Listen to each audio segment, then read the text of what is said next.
Livreur représentant en lampe électrique et enseigne lumineuse, scribouillard et entrepreneur de succès, père de famille, premier non-anglophone à participer à la Coupe de l'América, la vie de Marcel Bicq, homme fascinant, innovant aux mille facettes et certainement l'un des Valdôtains les plus célèbres au monde, a été raconté jeudi 20 mars dernier dans la petite salle des manifestations du palais régional à Aoste par Jean-Claude Passerin d'Entrèves, manager qu'il a côtoyé en travaillant pour lui à Milan et à Paris.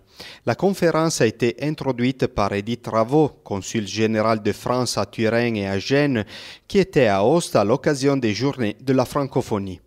Originaires de Toscane, les Bicq, autrefois Bicq, qui furent obligés en 1370 de s'enfuir en Vallée d'Aoste pour échapper à la lutte entre les Guelfes et les Gibelins. Au cours des siècles, la famille a toujours démontré une forte propension pour l'entrepreneuriat et la vie publique, d'abord avec Pantaleon Bicq, exploitant des mines à Ussel, et ensuite avec Emmanuel Bicq, syndic de la ville d'Aoste en 1839 et arrière-grand-père de Marcel Bicq. Né à Turin le 29 juillet 1914, le baron Bicq voyage beaucoup dans son enfance. Naturalisé français avec ses parents en 1930, il est bientôt prêt à révolutionner le monde de la papeterie. Ancien directeur de production d'une fabrique d'encre, il est avec Édouard Buffard le cofondateur de l'entreprise Bicq qui porte son nom et qui rachète le brevet du Hongrois Laszlo Biro daté 1938. Il deviendra ainsi le leader mondial des... Je crois que le moment du rachat du brevet a été très important car ça lui a permis de faire ce qu'il avait en tête. Cela dit, il avait l'entrepreneuriat en lui-même, quelque part. Donc s'il n'y avait pas ce brevet de disponible, il aurait probablement trouvé quelque chose d'autre à faire. En lançant ce stylo révolutionnaire à un prix dérisoire, le baron Bicq inventa le concept de jetable, qu'il appliqua ensuite également au rasoir et au briquet. Une idée simple mais très efficace associée à une organisation du travail axée sur 3 piliers fondamentaux qui lui a permis de construire un groupe multinational implanté sur les 5 continents. Méthode, précision, discipline, c'est un trinôme qu'il faudrait appliquer à tout ce que l'on fait tous les jours. Méthode, il faut savoir comment faire les choses. Précision, il faut les faire bien. Et discipline, c'est ce qu'il faut pour obtenir le 2. Donc si on arrive à maîtriser les 3 éléments, probablement on devient entrepreneur. Aujourd'hui, il y a un manque quelque part et l'entrepreneuriat est en, je dirais, pas en décrochage, mais il y a quelque chose qui ne va pas parce qu'il y a un manque quelque part. Valdôtain de cœur, Marcel Bicq était très attaché à ses origines. D'une part, il revenait 2 fois par an pour rendre visite à ses cousins et profiter du calme et de la nature de la vallée. De l'autre, il était toujours très proche et disponible avec les Valdôtains émigrés en France.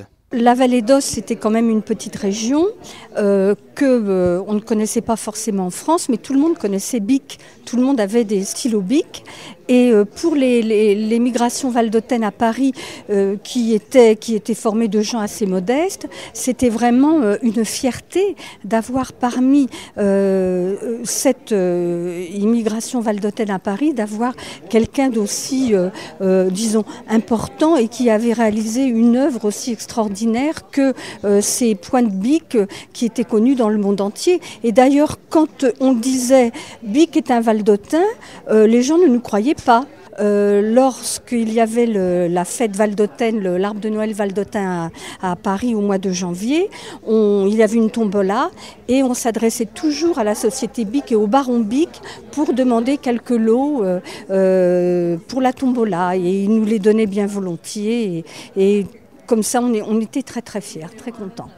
Au-delà du nom qui est très valdôtain, et il y a beaucoup de Bicq que je connais personnellement, il y a toujours cette notion de passage de quelques membres de la famille.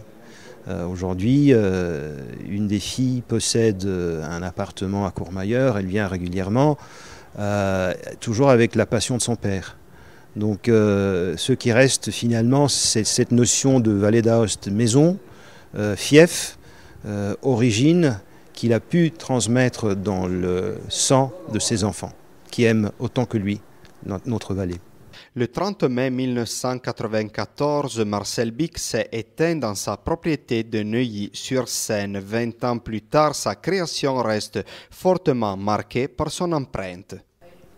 Quelqu'un qui aimait parler, qui aimait transmettre son savoir, qui n'avait pas peur de transmettre son savoir, parce qu'il savait très bien qu'en le transmettant, il n'aurait pas perdu, et qui cherchait dans les jeunes le futur. C'est ce qu'il a trouvé d'ailleurs, pas seulement dans mon cas, mais dans plein de cas. J'ai connu pas mal de collègues qui étaient très très jeunes ou qui ont rejoint l'activité de Bicq quand ils étaient très jeunes et qui sont toujours là. Donc il pariait sur les jeunes et c'est peut-être grâce à ça que son entreprise est aujourd'hui une entreprise qui pèse 2 milliards d'euros.